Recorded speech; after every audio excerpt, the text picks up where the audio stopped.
With the Trump administration in power, Israeli politicians have been celebrating this new opportunity, ramping up settlement projects. Some of these are even financed by Trump's own son-in-law, rumored to be the president's pick to broker so-called peace in the region. Can I reveal, Jared, how long we've known you?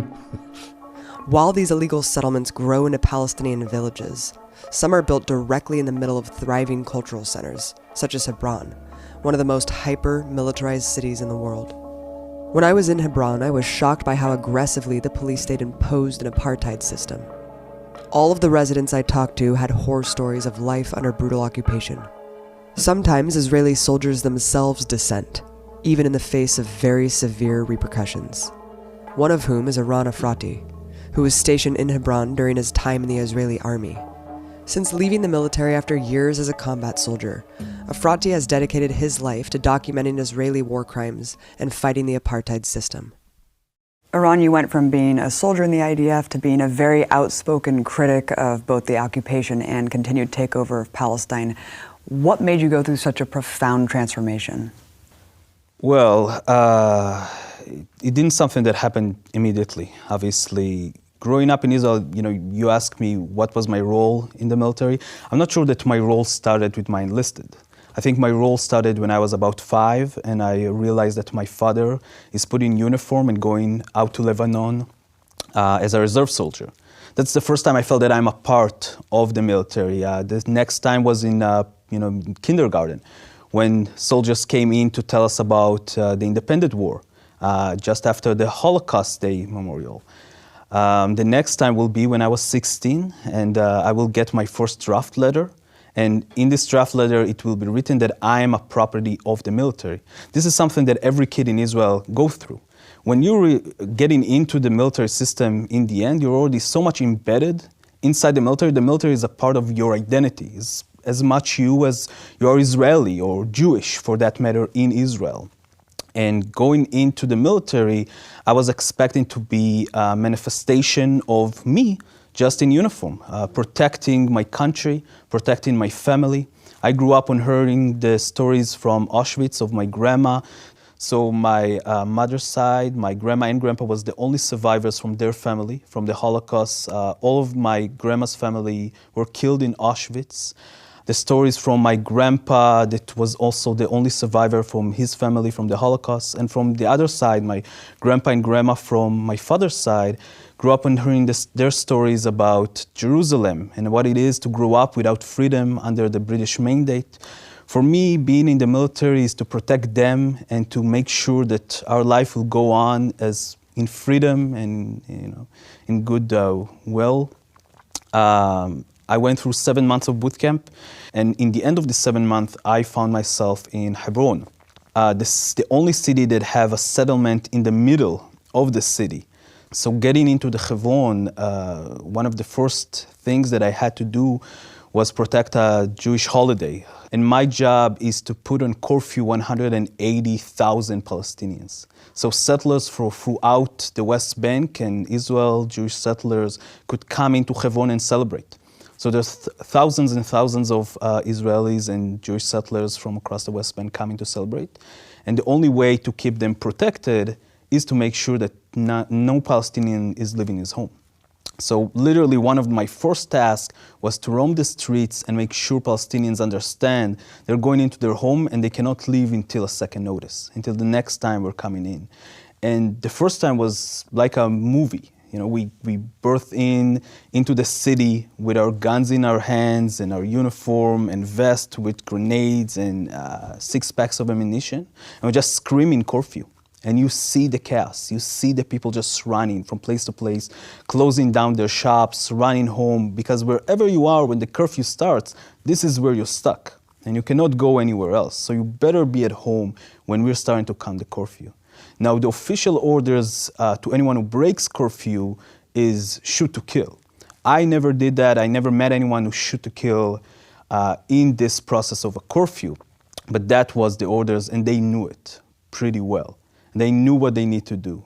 This feeling of power at once came as a big confusion to me. I think I wasn't clear if I'm enjoying the power of controlling all of these people, or if I don't understand why kids look at me frightened. Why are they running away when I'm walking into the street? Before my service, I work as an educator. I love kids. So I think I was very confused on why a kid will find me scary. I realize now in perspective, it got to do something with the fact that I have my boots on, my uniform, my helmet, my 6 packs of ammunition, my 2 hand grenades, my M16 in my hand. But I didn't realize that at the time. And I really couldn't understand that. And I think in a very rapid pace, I realized that my job is actually to maintain an apartheid system.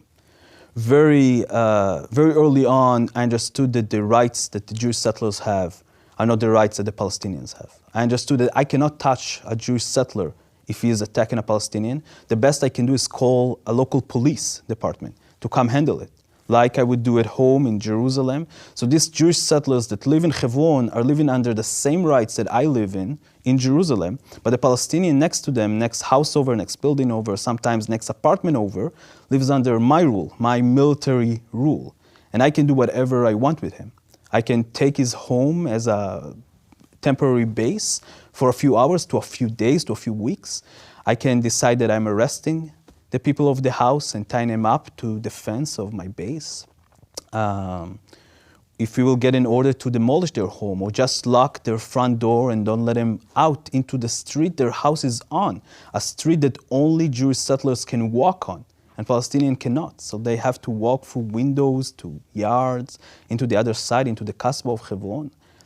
I think realizing all of that in a very, very early stage in my service helped me understood that someone was lying to me along the way. I didn't feel like I'm protecting anyone. I didn't feel like I'm helping anyone feeling more safe. I felt like I'm terrorizing people. I feel like for the first time in my life, the boundaries between good and bad that I learned as a kid, and obviously I learned that I'm on the good side, was broken. I felt like I am the terrorist. And my job was literally to scare people so they cannot think about acting against the Israeli settlers or the Israeli military. That was actually our defined mission, to make sure that to instill fear in the hearts of Palestinians in Hebron. And that's exactly what we did. I think Hebron is a really intense example of apartheid, obviously. Like you just said, the settlements in the middle of the city, it's extremely visible. You have the cage streets, the ghost town. It's horrifying. Why did you speak up, and why did you do what you did knowing that you would suffer such repercussions and potentially be banned from returning back to your country? Well, growing up in Israel, like I said, I believe that I was the good guy. I mean, the story that all of us are being told all around the world is that the very clear difference between good and bad people are there. You learn about the Holocaust growing up. I saw my grandma screaming in the middle of the nights, memories from Auschwitz in our mind, memories to our family. I knew that I am going to be a good human being. You know, in the age of 15, 16, I began being almost obsessed with trying to understand the Nazi side in the Holocaust. Not only to hear the stories of the victims, of the Jewish victims and any other victims from the Holocaust, but to try to understand how can a Nazi soldiers get up in the morning, give his kids a kiss, his wife a hug, and go out to the camps and do his job. I just couldn't understand that. And when I got into the occupied territories, for the first time I understood how can there be a contradiction inside yourself. As a human being, you could do your job and be a one person at home, be a loving, caring boyfriend or a son or a brother, and in the same time hold people under a regime so oppressed that people are dying not from only your bullets, but the amount of calories being entered into their territory, like in Gaza, from depression or sickness. This realization during my time as a soldier of me on the right side of history gave me this urge that something have to be done, something have to be spoken. Understanding that nothing is really changing from inside, that you have to step outside and start talking with the world about what's going on. And that's the only way you can live in a place, not only for Palestinians, but for me as well. I don't want to live in an ethnocracy. I don't want to live in an only Jewish state that values privileged Jewish life on every other life. This urges me to understand that I want my kids to grow up in a place when they don't have to oppress anyone, they don't have to be soldiers. I guess that's what pushed me to do what I'm doing. Your humanity. Let's talk about your time after getting out of the military, and then you went through a series through the West Bank, interviewing soldiers, getting their testimony. Talk about some of your experiences there that cemented your belief system now and opened your mind a little bit more. I think after I left the military, I was still under the impression that the things that I was going through were my personal experience. I understood that I do not believe in the things that I was doing. I understood that I was lied to, but I still didn't have the conviction that what we're doing is on a large scale. And leaving the military and starting interviewing soldiers really, I think, made me understand that there's a systematic oppression that is taking place in the occupied territories. Eran, let's talk about Elor Azaria, the soldier who just got convicted of manslaughter. He executed an unarmed Palestinian man laying in the street, of course, in Hebron, on camera. Israel, of course, is touting this as accountability, right? Justice. What is your reaction to the verdict and, just the case in general? Well, I think the Elor Azaria case had to be understood by a few contexts. The first one is the context of Israeli military practice of executions and targeted killing, and also confirming a kill, what Elor Azaria did on the Palestinian in Hebron, are all practices that are alive in the military system, in the even police system or Mossad. It's illegal to continue doing execution. It's the middle of the previous decade, in the 2000s. But then something very interesting started.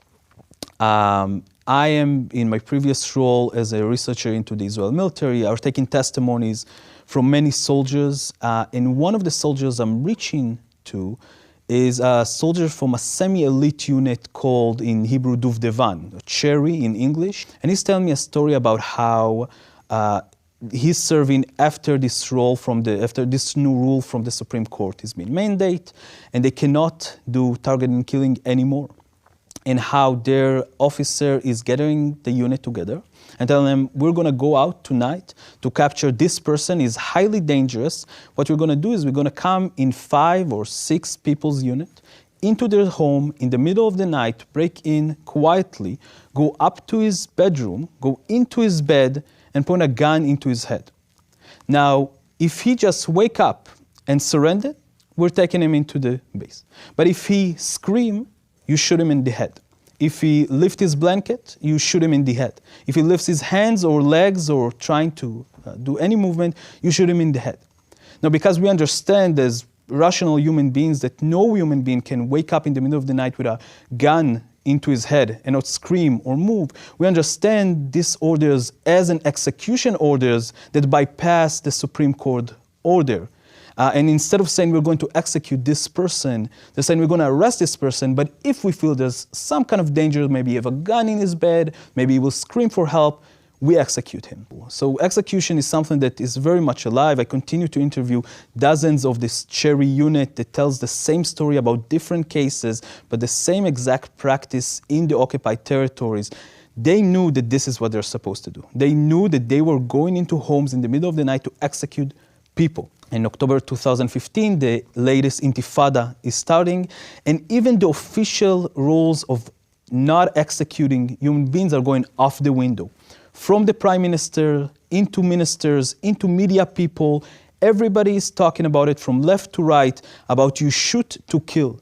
If you see a girl with scissors next to you, you shoot to kill. Executions are very much alive in the Israeli military, the Israeli police, the Israeli discourse.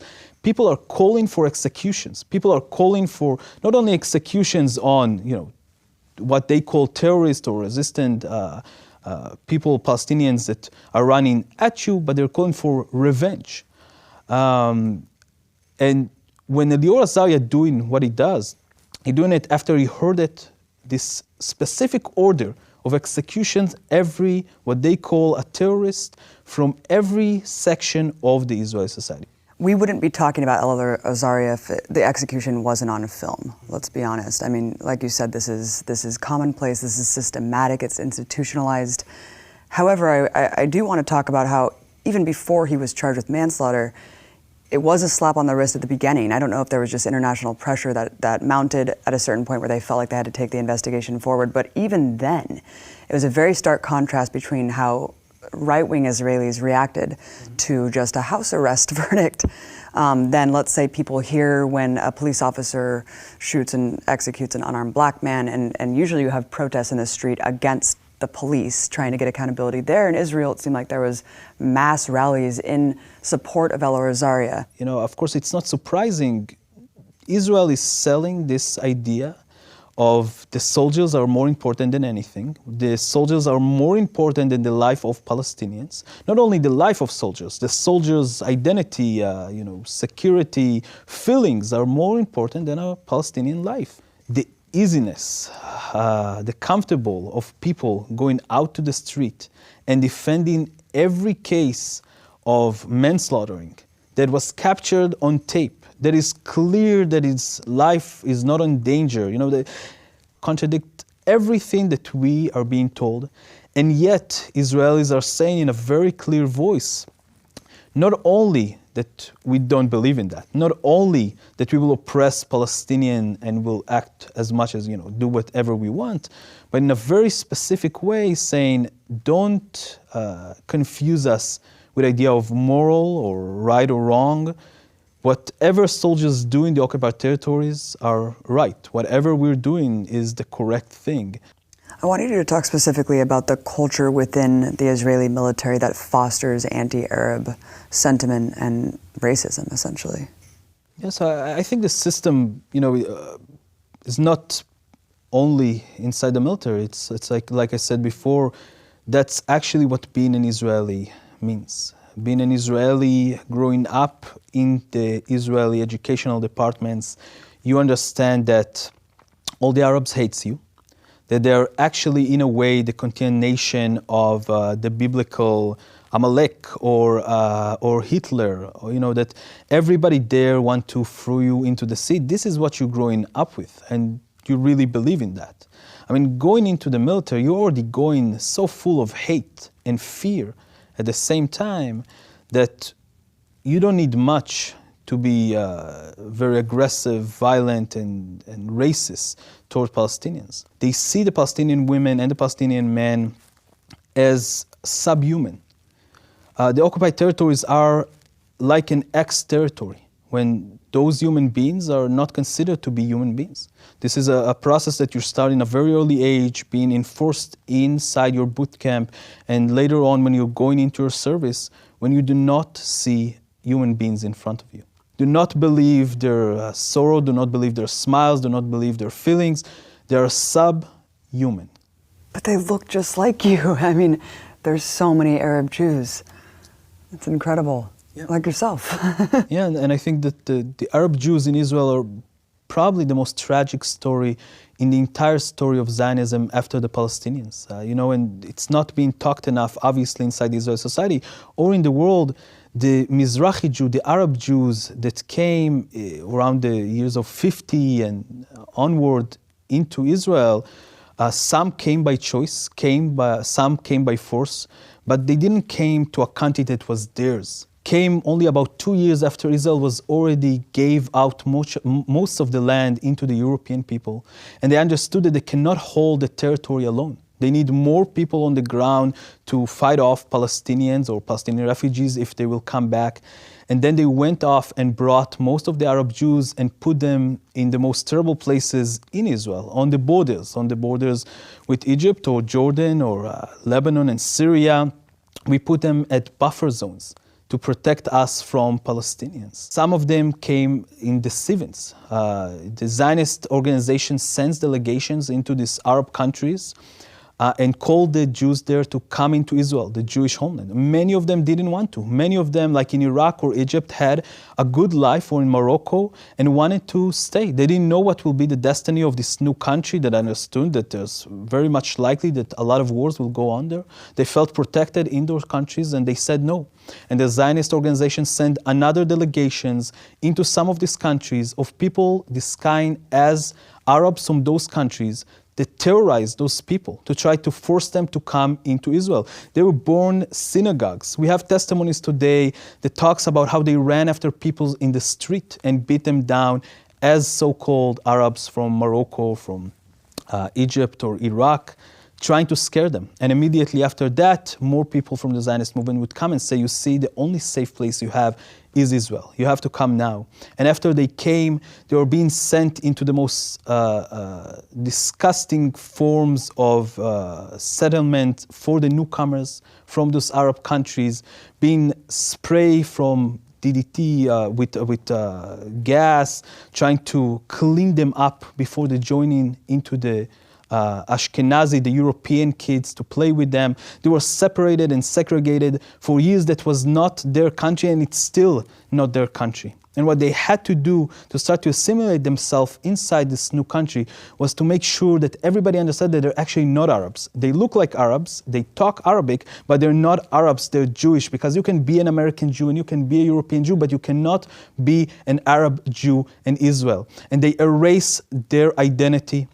And they starting to form what we know today as the most extreme right in Israel. They are the extreme right because they have to solidify themselves as the most loyal citizens of the states. You hear this as a cycle of violence, though. And every time I bring up, especially being on the ground in the West Bank, visiting the Dawabsha family, or who's left of it, whenever you bring up these horrifying stories and accounts of terror on behalf of the Israeli settlers, a lot of people just say, what about the stabbing attacks? What about the terrorist attacks on behalf of Palestinians? And it's painted as a equal fight, as a cycle of violence. And then you have the truck attack that just happened in Jerusalem. As a former soldier, how do you view these attacks? How do you view the stabbings, especially when they are directed at soldiers? Well, as an ex-soldier, I learned very personally that if you will not respect existence, you can expect resistance. And this is how people resist. Israel as a state like to use the idea that Palestinians only understand force or power. But the truth of the matter is that Israelis only understand power and force. Every other attempt from Palestinians to try to negotiate this situation in a diplomatic way was countered by more attacks, more oppression, and more occupation, more stealing of the land, more destroying of homes, more settlements being built. We decided to call going into the UN a diplomatic terrorism, and to go into the ICC, international terrorism. We basically describe every form of resistance as terrorism, because the sole idea of the occupation is not to be safe. The sole idea is to create an ethnically cleansed piece of land only for Jewish people, with Palestinian workers. Of course, some Palestinians can stay and do stuff for us, but this is our land. What people maybe don't understand is that Israel is creating the conditions into the situation of constantly having to protect yourself. We're creating this situation by oppressing millions of people until a phase. Well, they have no other choice by resist. So many of these people lost a family member, had been to prison or lost someone in prison, and understood that nothing could be changed. Because the truth is that Israel do not hear the diplomacy. Israel do not hear the calls of Palestinians for equality. What we are seeing in Palestine is what a lot of people like to describe as the most complicated political situation of our time. Is probably the most simple political situation of our time. It's a situation about equality. It's amazing that you say that, Iran, because this is painted as the most complex, the most hard to solve. They've been fighting over there for thousands of years. You know, you hear these things, but really, it really does come down to basic equality and humanity. Would you say that you support the right of Palestinians to fight their occupiers? Absolutely. I support the right of every human being under an oppressive military rule to resist this military rule by any means possible. I do not believe that Israel have a right to occupy millions of human beings without every decent human, simple, basic human rights for their name. And I do not believe that Israel would change on its own. At no point in history there was a state or a power that had the power to control over other human beings and benefit from it, and just decided to let go of this power by its own. It was always forced on them by the resistance of the people underneath them or the intervention of other forces around the world. And unfortunately, as I do support the Palestinian right to resist in any way, I do not believe that their resistance is enough. I do believe that the rest of the world have to interfere in what's going on in Palestine.